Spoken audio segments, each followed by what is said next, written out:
Well, this morning, those cold temperatures are about to bottom out. Just how long those are going to last and the services that could be impacted. Plus, President Donald Trump is back in office, the executive orders he has signed and how they could affect you.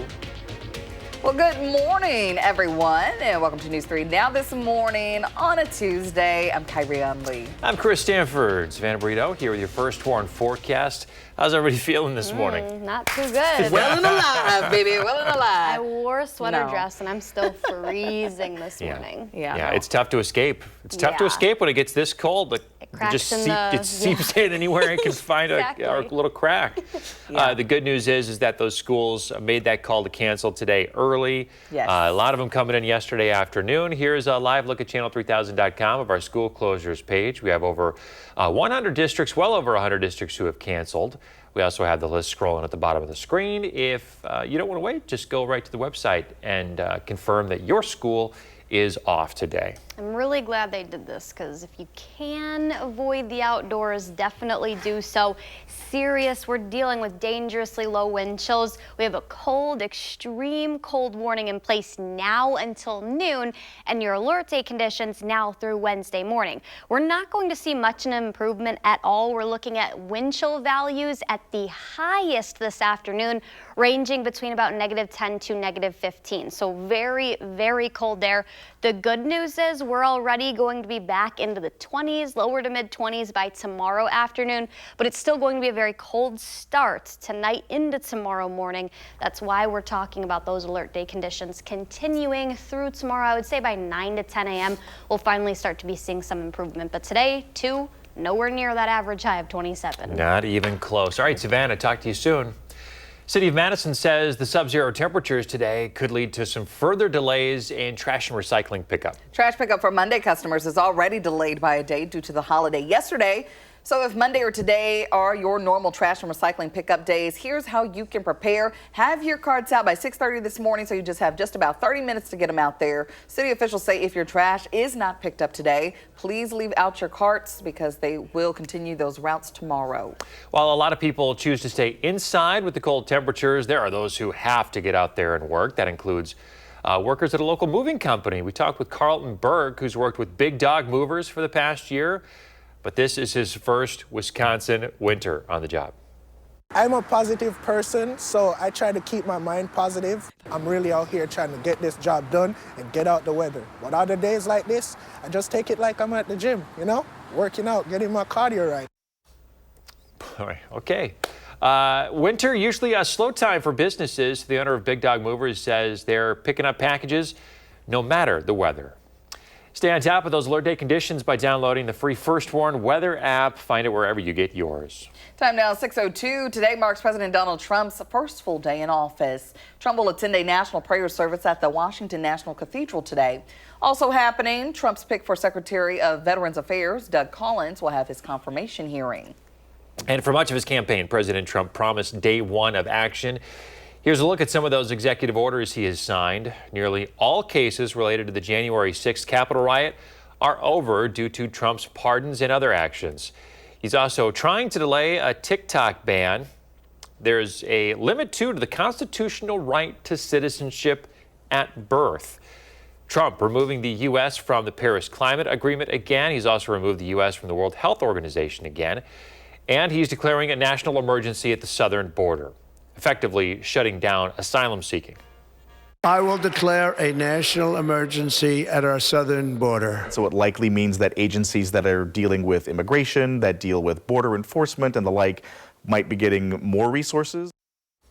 Some orders may be seen through action, others through funding. Trump is restoring federal policy recognizing male and female as genders, and those only. This ends Biden's Option X. There are only two genders, male and female. This could have far-reaching implications for any place that receives federal dollars and then wants to spend those dollars on, say, schooling or sports in schools or medical care for people who are transgender. Experts say some of Trump's moves are likely to face legal challenges. For example, the U.S. Constitution dictates that people born in the U.S. are citizens. Meanwhile, nationwide cities are embracing for mass deportations. Other executive orders include bringing back drilling in federally controlled parts of Alaska, restarting construction of the border wall, ending COVID-era work-from-home programs. He's also switching back the name of Alaska's tallest mountain to Mount McKinley. This reverses an Obama-era decision backed by Alaska's 2 Republican senators to call it Mount Denali. Well, several lawsuits filed against the Trump administration's Department of Government Efficiency. The lawsuits claim that Elon Musk, who's leading the panel to eliminate government waste, is violating the Federal Advisory Committee Act. That law says that committees formed to advise the president must have transparency and ideological balance. Supporters say the department's not an official federal advisory panel and that Musk is acting on his own. The lawsuit wants the courts to block the Trump administration from carrying out any of that department's recommendations until it complies with the federal law. Meanwhile, Vivek Ramaswamy, who was supposed to be part of this new program, Trump has tapped him to, I should say that the Trump White House said on Monday that he is leaving to prepare to run for governor of Ohio. In international news this morning, the Taliban government has announced the release of 2 Americans in a prisoner exchange. The family of Ryan Corbett confirmed he has been released. Corbett had been held by the Taliban in August of 2022 while on a business trip. The second American released is identified as William McKinty. No other details about him have emerged. To the war in the Middle East now. The ceasefire between Israel and Hamas enters its 3rd day. Trump casts doubt that it will hold, though. Meanwhile, in Gaza, aid continues to pour in this morning. Under the ceasefire agreement, thousands of trucks can enter Gaza every day. About 90% of Gaza's population is displaced. Cities are in ruin, and people are suffering from malnutrition after 15 months of Israeli bombardment. Those who are returning home are returning to massive destruction, some finding human remains in the rubble. 6 minutes after 6 o'clock this morning. So there could soon be picket lines at one of the nation's largest retailers. If you shop at Costco, listen up. Our consumer reporter Michelle Renee Quinn has the details for us this morning. Michelle Renee. Chris, Kyrion, 18,000 Costco workers are preparing for a potential strike in 5 states, and that's including Wisconsin. Now, members of the Teamsters Union authorized a strike unless a new deal is reached in 10 days. Workers are asking for better wages and benefits, and if the strike goes forward, it would start February 1st. It's important to note that these tactics are used often and work with Teamsters. A year and a half ago, 97% of UPS union workers voted to authorize a strike, but 2 weeks before the deadline, a deal was reached to avoid it. So the union now represents more than 18,000 Costco employees. All right, good information this morning. Thanks for the heads up. We'll keep an eye on it. Well, to local news this morning, voters in Whitewater will decide whether or not to support an increase in the city's annual tax levy in April. The city is asking for a $1.3 million increase in taxes. That money would be used to add 5 new police officers, a few dispatchers, 2 firefighters and EMTs, and equipment. If passed, the average homeowner would see an increase in annual property tax of about $100. All right, one of my favorite stories. The deadline is approaching to submit name ideas for Madison snowplows. Residents have until 4 o'clock Friday afternoon to submit suggestions. City says they've got a lot so far, over 750. That includes suggestions like the Big Leplowski, Control Salt Delete, and Plowy McPlowface. The naming election will be held in February by Wisconsin Saltwise. Any of those you like? I know you like the Big Leplowski. Big Leplowski's pretty good. I kind of like the salt. Oh, look, I already forgot what it was. Maybe it's not a good one. I don't know what it is. Control Salt Delete is, yeah, that's not a bad one, too. Yeah. I always love to hear what folks out there come up with. We'll keep track of it for you and let you know which ones make the list. Yes, we will. No snow for us, but just cold. Savannah, what's coming up? Oh yeah, extremely cold. We have an extreme cold warning in place for everyone across southern Wisconsin and the state of Wisconsin. That's in effect till noon for us. We'll talk about how low wind chill values are going to go. And our Restaurant Week coverage continues in the 608 this morning. I'm super excited to show what Kettle Black Kitchen has on their menu and why you should check them out this week. That's next. You're watching News 3 Now this morning. Moving forward. Restaurant Week is underway in the 608. We're giving you a little taste here on News 3 Now this morning. Josh Prider is live in Madison with our next feature of the week. Josh, what do you have for us this morning? Oh, you guys, I wish that this was a smell-o-vision because it smells so good in here this morning. We're at Kettle Black Kitchen. This is on Monroe Street, and we've got a treat for you in the 608 today. Christopher Lund is joining us. Chris, good morning to you. Good morning. So this is obviously an exciting week for you guys, and you're the executive chef back in the kitchen. This was kind of your creations here, so let's talk a little bit about what you got on the menu this week. Absolutely. Start off with our first course options. Option number one is going to be a house-made cheddar biscuit with a smoked chili compound butter on top and a little bit of honey. And then we're gonna move on to the Peruvian street corn with ají ricotta aioli, cotija cheese, and then some chili dust. And then after that is our house-made tagliolini, which we make into a cacio e pepe dish. One of my favorites. Yeah, it looks good. And then into our entrees is going to be a 10-ounce primed flat iron with a guajillo brisket gravy, seasoned fingerling potatoes with Parmesan cheese and an herb mix, and then arugula fennel salad on top. Then here's my favorite. It's our salmon entree with a smoked chili risotto, pickled scallion chimichurri, a coconut slaw on top, and then garnished with pickled cabbage. That looks incredible. And then not featured is our smoked brisket empanada, which was served with a poblano cream sauce. And then everybody's favorite, the in-house carrot cake we make daily. You gotta have the carrot cake. Yeah. You know, what inspired you, especially here at Kettle Black, because you guys are, what, about 5-6 months in now? You know, what inspired you with all of your creations here? I'm originally from the San Francisco Bay Area and then lived in Phoenix for 10 years, so it's kind of bringing all those flavors out here into Madison and the Midwest, which is new to me. So. And obviously Restaurant Week is a great opportunity for people to try something new and try out a new place. Oh yeah, that's why we picked some of our house favorites to sell to you guys. You know, what would be your plea for folks to be able to come try you guys out this week? I know this will be your first night open today.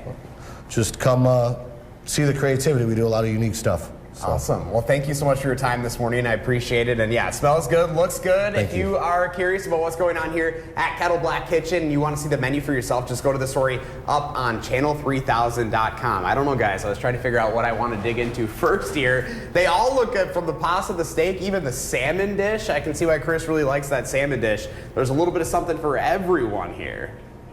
Boy, what a spread. I wish I could smell it, Josh. Thanks for showing us around Kettle Black Kitchen. Well, remember to let Josh know what inspires you in the 608. You can reach out either on social media or email us at in the608@WISC-TV.com for a chance to be featured. All right, enough with this cold. Let's think spring, shall we? I made this purposely because of this morning. Yeah, meteorological spring, 39 days away, so we're getting a little closer to that. Our spring equinox, 58 days away. That begins March 20th, so not super long. Thinking those warm thoughts because of how cold it is this morning. Dangerous cold settles in or continues. -11 is how cold we are early this morning. The sunshine, not really going to help at all. At 10 a.m., we'll still be at -8. At the lunchtime hour, -4. We will see a positive air temperature, potentially making its way up to 1 or 2. That's still well below average, 20-some degrees below average. We have an extreme cold warning in place all across southern Wisconsin. That in effect until noon, but even after that, we're still going to be dangerously cold. So alert day conditions are going to continue now through Wednesday, tomorrow morning. This is where we currently sit. A wind chill at -11. We were down to -22, so a little bit better, but still very cold nonetheless. 29, -29 in Boscobel, -35 in La Crosse, -31 is the wind chill. When you factor that in, feels like that down in Janesville. We will start to see a little bit better of wind chill values, not by much though. This is the forecast as we're heading into lunchtime, still showing us about -20 to -25. But then when we get closer to the evening, this is the highest wind chill values that we'll see all day long. So as you can see, about -10 to -15, that's the highest we'll go today. Those are going to fall a little bit more as we head later into this evening. And tonight, we're back down to what feels like -15 to -20.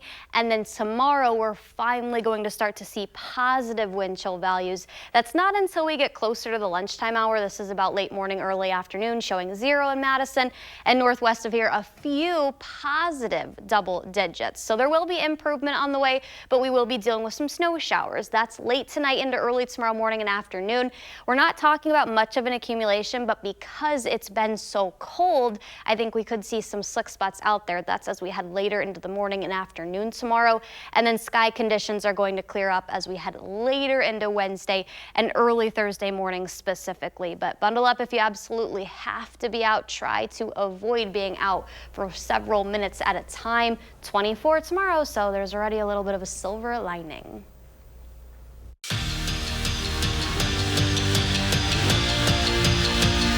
Wisconsin men's hoops has not lost in a long time. The winners of 7 straight moved up 6 spots in the AP Top 25 this week, slotting in as the 18th ranked team in the country.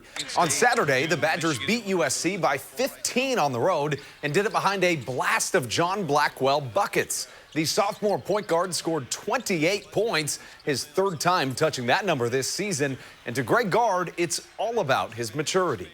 I've said all along since the day he came in as a freshman that he wasn't a freshman in terms of his mentality and his approach and how he views things. He's very mature and, has a great disposition about him. And the Bucks are brewing something special. They've won 7 of their last 8, and this week they win a perfect 4-0. The driving force behind the surge, of course, is Giannis, and for his efforts, he was named the Eastern Conference's Player of the Week. He averaged 32 points a game this past week. On the line, that's on line with his season averages, and he again is in line for maybe another MVP award. It was another week and another sweep for Wisconsin women's hockey. On Saturday, in an 11-1 win over St. Thomas, Layla Edwards had a hat trick in the first period alone. In the game, she had 4 goals on 4 shots. To no surprise, Layla was named the WCHA Forward of the Week. Her teammate, Ava Murphy, was named the WCHA Defender of the Week. This comes after a 5-point weekend for Murphy, a mark that led all WCHA defenders. That is your morning sports fix. Have a terrific Tuesday. And late last night in college football, they crowned a new champion. The Ohio State Buckeyes beat Notre Dame 34-23. Ohio winning their first championship since 2014 here. The contest marked the end of the longest college football season in history with that 12-team playoff field. I guess I didn't realize that football for the college was still going on in January. Now it makes sense. I'm like, wait, it's January. We got like a 4-week bowl season now, pretty much.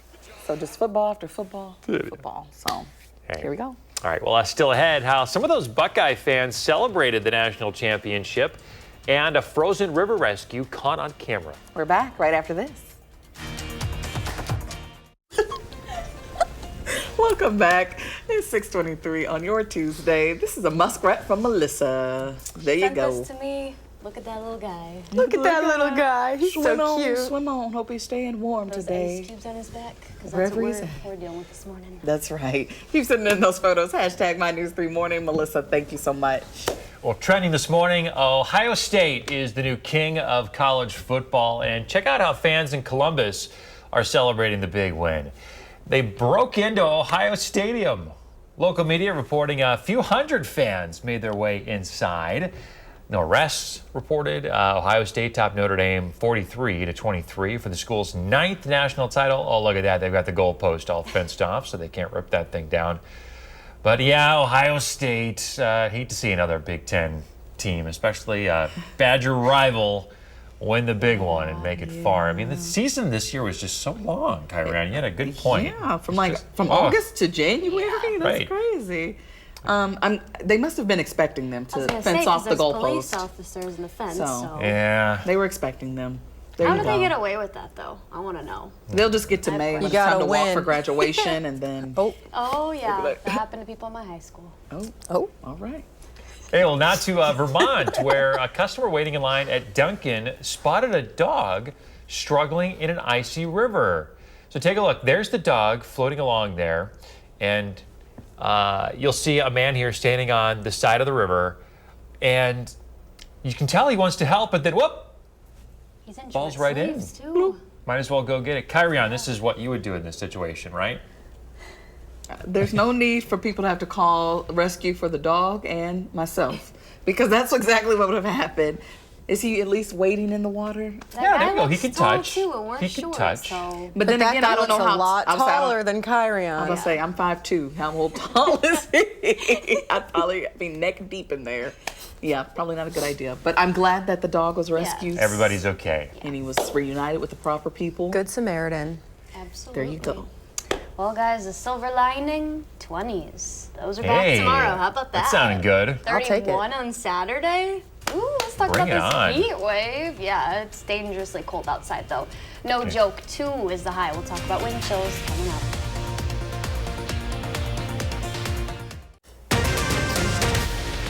This morning, the cold continues. It's just about to bottom out. What it means for public services. Plus, President, once again, highlights from Donald Trump's second inauguration and how Wisconsin politicians are reacting.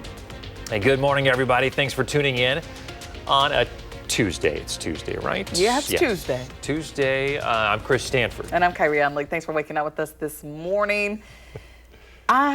Speechless. Not speechless. I am not well this morning. I'm not sick, but I am not well. There you go. I'm not well. It's this cold. Blame it on the cold this morning. We're starting off the negative double digits for the air temperature, the coldest air we've seen. But Savannah, I mean, you've been tracking these temps for a week now. Yeah. And this is it. This is about as cold as we're going to get. Exactly. So there's only nowhere but up from here. Exactly. Right. We have an extreme cold warning in place, though, no matter where you are located across the state of Wisconsin and southern Wisconsin. Very cold this morning. Some as low as negative 35 when you factor in the wind chills.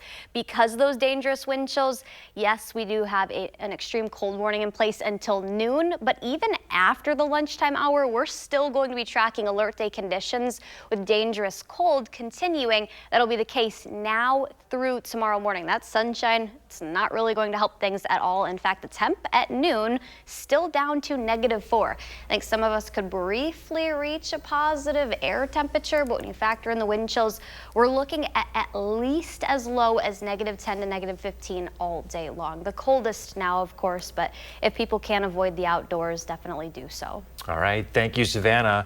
Folks, you can stay on top of those alert day conditions. Just download the free First Warn Weather app. Find it wherever you get your apps. While we're keeping an eye on those school closings this morning, we have 138 closings up at channel3000.com right now. A lot of those districts making that call yesterday afternoon, which I know the parents really appreciate, so that they can make arrangements on a day like today. We got them scrolling at the bottom of your screen, too. If you want to look at the full list, just head to our website.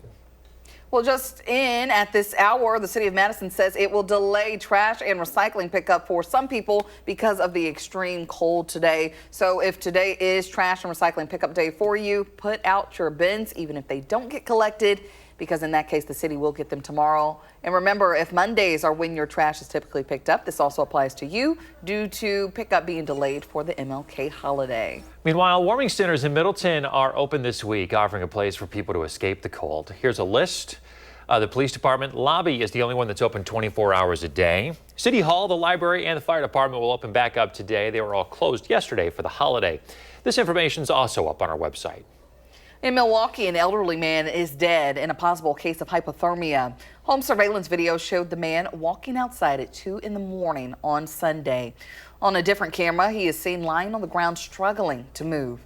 Investigators say no one called for help for the man until almost 7 in the morning. The medical examiner's office says the cause of death is probable hypothermia. Wind chills at that point were between -5 and -15 degrees. Well, here's a live look at the White House this morning. For the first time in 4 years, President Donald Trump is waking up president. That's after taking the oath yesterday indoors during a ceremony. The president has already taken major steps in the early hours of his second term in office. He signed dozens of executive orders centered around his agenda, in many cases rolling back efforts by the Biden administration. The inauguration festivity is not over, though. Today, President Trump will attend a national prayer service at Washington Cathedral. We're hearing from local politicians from both sides of the aisle with their thoughts on the inauguration, and there are clear differences in reaction. Trump being back in the White House marks the return of unified Republican control to the federal government. Wisconsin Senator Ron Johnson tells us Republicans have an ambitious agenda. We've got many challenges. President Biden has left a real mess for us to clean up. It's not going to be simple. It's going to take some time. So I'm asking people to be patient. But again, I'm going to be focusing on the top priorities: preventing massive automatic tax increase, bring down the total government spending to pre-pandemic levels, and secure our border and make America safe. Meanwhile, Congressman Mark Pocan did not attend the inauguration. He spent the day in Madison meeting with community leaders. He spoke about support for community members that could be impacted by the new administration's policies. I think our local communities, the city of Madison, Dane County, need to step up and do a lot more because the federal government's not going to be there to do the right thing, and I think they'll do that. But that's part of our challenge right now, is making sure that we're in this together. Pocan says he will continue to work with Central Hispanio in the near future. They will hold a town hall next week. Meantime, more than 1,000 defendants from the January 6th insurrection 4 years ago now have clemency. President Trump issuing pardons as one of his first actions in his second term. This will likely include cases that have yet to go to trial. The defendants face criminal charges for their role in the siege of the Capitol. 9 people died as a result of the riot. More than 140 police officers suffered injuries. A presidential pardon doesn't erase a person's criminal record or a conviction, but a pardon does restore civil rights. The new administration is another step closer to taking shape. That's because the Senate has made its first confirmation of one of President Trump's cabinet picks. Florida Senator Marco Rubio is now confirmed as Secretary of State. He received a unanimous nod from the Senate. Other confirmation votes are expected this week. They include that of Defense Secretary nominee Pete Hegseth and CIA Director nominee John Ratcliffe. Planned Parenthood now without one of its former presidents. Cecile Richards says her family says that she died at home surrounded by her loved ones. She was battling an aggressive form of brain cancer. Richards served as president of Planned Parenthood from 2006 to 2018, helping boost the organization's profile. Conservatives and anti-abortion activists have criticized Planned Parenthood. They want the government to strip its funding. A man is in custody this morning after a deadly shooting in the town of Geneva in Walworth County. It happened around 2:25 yesterday morning. Officers responded to a home on Lincoln Avenue for a report of a man being shot. That man later died at the hospital. Police say that they arrested a 52-year-old suspect in connection with that shooting. He faces first-degree reckless homicide charges. No word on what led up to the shooting as the investigation is ongoing. Happening tonight, the DeForest Village Board will debate a proposal to remove fluoride from drinking water. The Public Services Committee voted 5-2 last month in favor of removing it. Some board members argue that keeping fluoride in the water is not safe. They cite a Washington Post opinion piece and a ruling by a California judge against the FDA. The CDC says the mineral has been shown to reduce tooth decay. Fluoride has been in drinking water across the U.S. for over 75 years. The meeting is tonight at 6. Coming up after the break, if you're in the market for some tires, find out which products Consumer Reports just recommended for your ride. And the air temperature may make it to a positive value, but when you factor in wind chills, those are not going to be. We'll talk about how low those will be all day today coming up. Plus, our Winter Restaurant Week coverage continues in the 608. This morning, we were at Kettle Black Kitchen, see what they have on the menu and why this is the time to come check them out.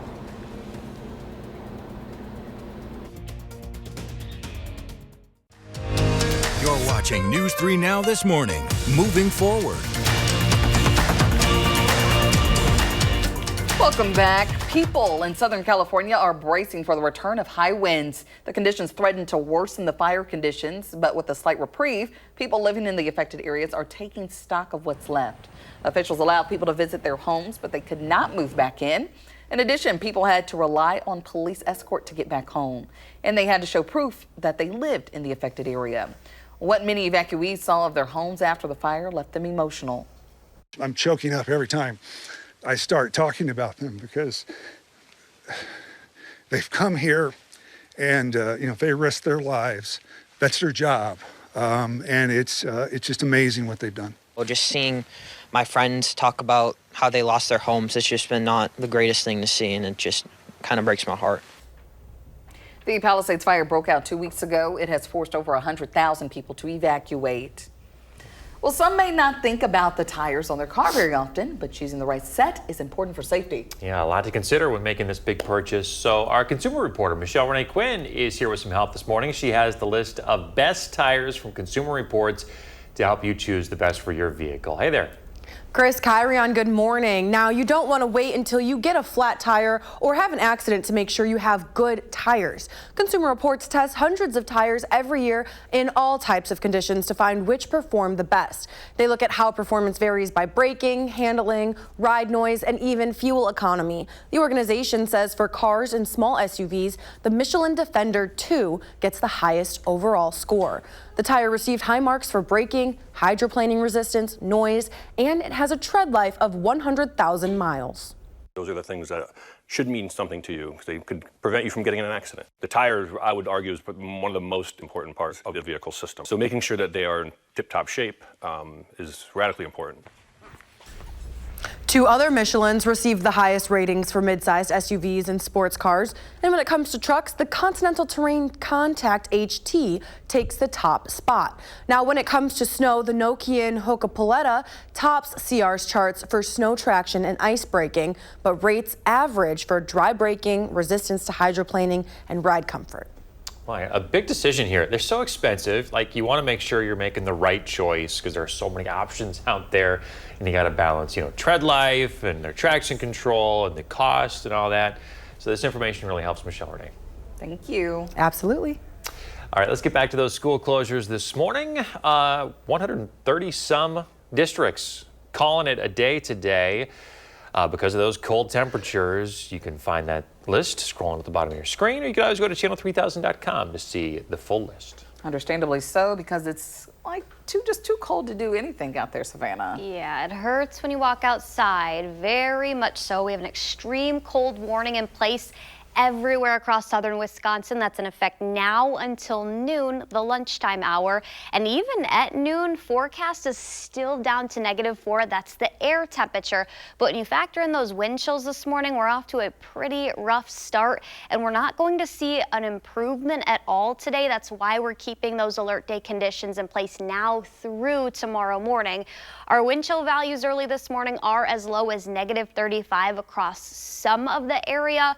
Our lowest was down to about -25 in Madison, but now we're at -11. That's the wind chill, but there are several areas that are below -30 degrees. That includes almost nearly everyone. -31 in Janesville, -32 in the Dells, -33. That's what it feels like outside in Mineral Point. When you're talking about wind chills later in the day, the highest that we're going to see these go is maybe as high as -10 to -15. That's at the absolute warmest, and I don't want to use the word warm because that's not warm at all. Dangerous wind chills will impact your entire day today. And then again tonight, those are going to drop again.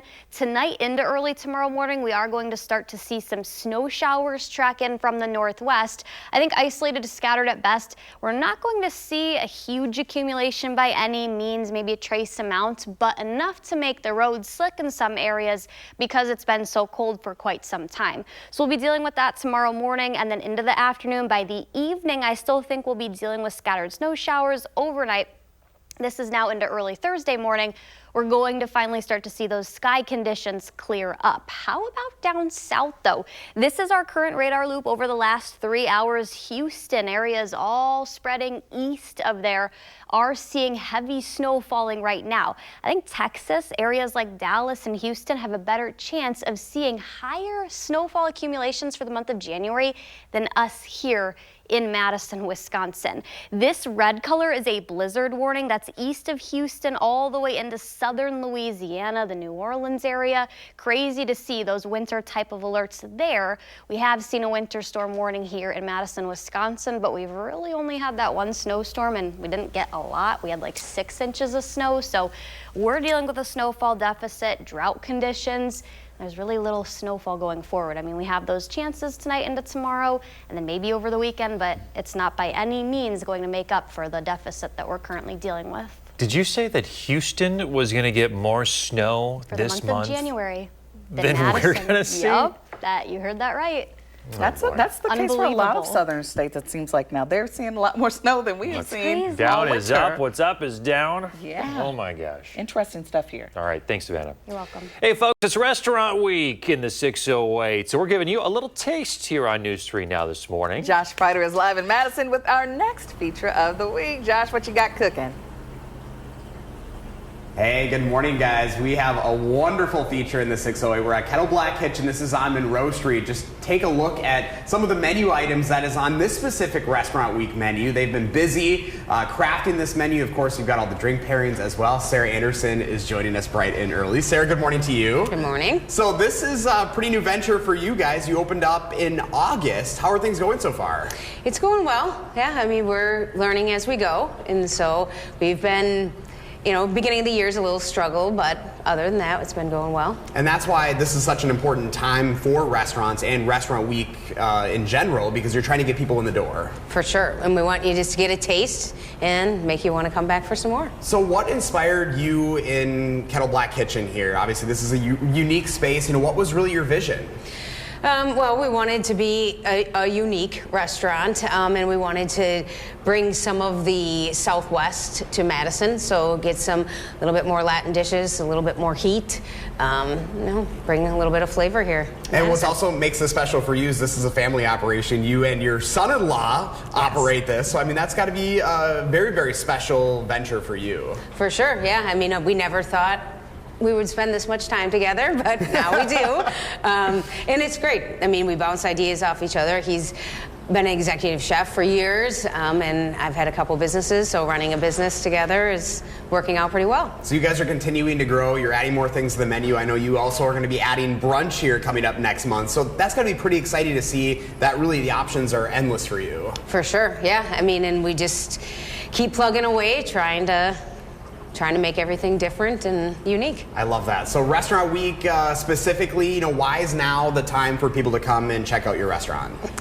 Well, I mean, we're about 5 or 6 months in, so we're really hitting our stride, and I think we've perfected some of our dishes. So giving those a shot, and then looking at previewing of the new menu that will come out after Restaurant Week. And obviously, reservations are important. Now's the time to get your reservation. Tonight will actually be your first night for Restaurant Week, correct? Correct. Yep. And we still have them open, so get online and make those reservations. This has to be such an exciting time for you. Where are you guys hoping to grow in the future?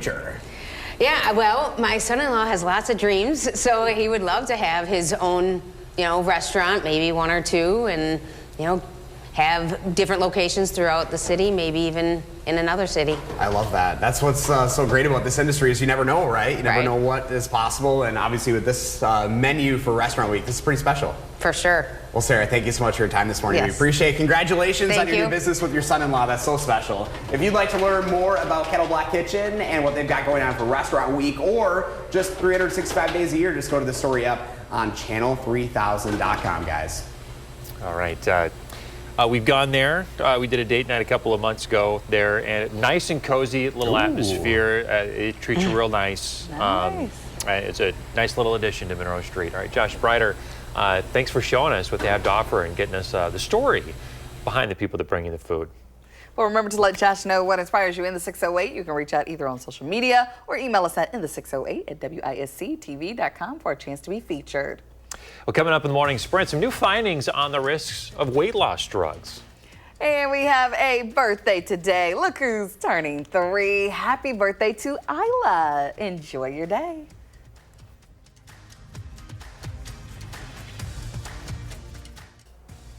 6:53, time for the morning sprint. We're keeping a close eye on school closings this morning. Over 100 schools in our area will be closed today because of the frigid temperatures, as you can imagine. So we've got the closure scrolling at the bottom of your screen right now. But if you don't want to wait to see which school is closed, you can visit our website, channel3000.com, for the full list of closings. Warming centers in Middleton are going to be opened up this week, offering a place for people to escape the cold. Here's a list.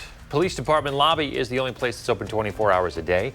City Hall, the library, and the fire department will open back up today after being closed yesterday for the holiday. Donald Trump is officially once again the president of the United States. Trump took the oath of office at an indoor inauguration. It took place at the Capitol Rotunda as opposed to the usual outdoor location due to the extreme cold. There are more inaugural events still to happen. Today, President Trump will attend the National Prayer Service at the Washington Cathedral. A number of executive orders are already in place. In his first hours of his presidency, Donald Trump signed an order to delay the ban of the app TikTok. He also withdrew the U.S. from the Paris Climate Agreement and the World Health Organization. Trump took both of those steps during his first term. Other executive orders include those relating to the border, federal workers, and the new Department of Government Efficiency. In the meantime, more than 1,000 defendants from the January 6th insurrection 4 years ago now have clemency. President Trump issued the pardons as another one of his first actions in his second term. This will likely include cases that have yet to go to trial. The defendants faced criminal charges for their role in the siege of the Capitol. Other pardons this week include from former President Biden. In his final minutes as presidency, he announced preemptive pardons. He pardoned 3 siblings and 2 of their spouses. In a statement, Biden said he issued the pardons out of fear of political attacks from his successor. Earlier, Biden pardoned Dr. Anthony Fauci and retired General Mark Milley. Here locally, a man is in custody after a deadly shooting in the town of Geneva in Walworth County. Officers responded to a home early yesterday morning on Lincoln Avenue for a report of a man being shot. That man later died at a hospital from his injuries. Police say they arrested a 52-year-old suspect in connection with the shooting. He faces first-degree reckless homicide charges. Popular weight loss medications have a lot of health benefits, but also risks. That's what a study by Washington University found. It said that the drugs can lower the risk of Alzheimer's, dementia, and even addiction. But the drugs increase the risk for gastrointestinal, kidney, and pancreas problems. 1 in 8 Americans has taken or is currently taking a weight loss medication. Alert day conditions in place now through tomorrow morning. We have that extreme cold warning in place now until noon today. Wind chill values as low as -35, and that's exactly what places are waking up to this morning. So but this is it. This is the worst. This is the worst it's going to get. We're back to the 20s tomorrow, so there you go. It's going to be a blessing in disguise, honestly, because this is ridiculous. Can't wait till the 20s. Can't take it. We're back with the news and weather update in 30 minutes.